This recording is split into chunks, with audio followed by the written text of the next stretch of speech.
আসসালামু আলাইকুম। এই সেই বিখ্যাত মেঘনা পদ্মা নদী। ধুধু কিছুই দেখা যায় না।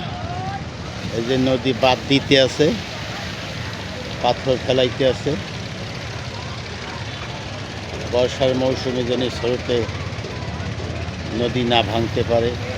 বড় স্টেশনের ঠোড়া, ওপারে হইল শরীয়তপুর পদ্মা, আর এপারে হইল মেঘনা।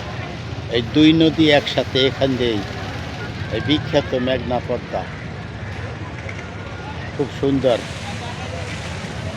এই যে পাথর ফেলাইতে আছে, বস্তা বন্দি করিয়া ইট পাথর ফেলতে আছে জাহাজে করিয়া।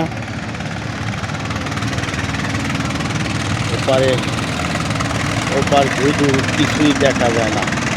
বড় বড় লঞ্চ দেখা যায়, শুধু ছোট ছোট ডিঙ্গি নৌকার মতো।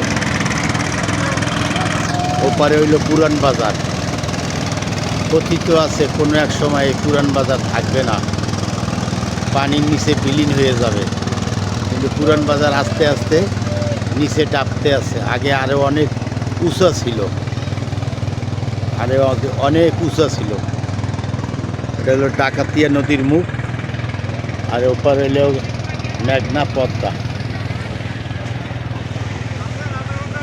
ওইপার হইল শরীয়তপুর, এবার হলো চাঁদপুর।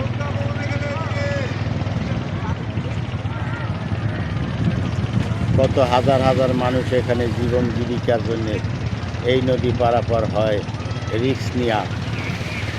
আলহামদুলিল্লাহ, দেখেন কিছুই দেখা যায় না।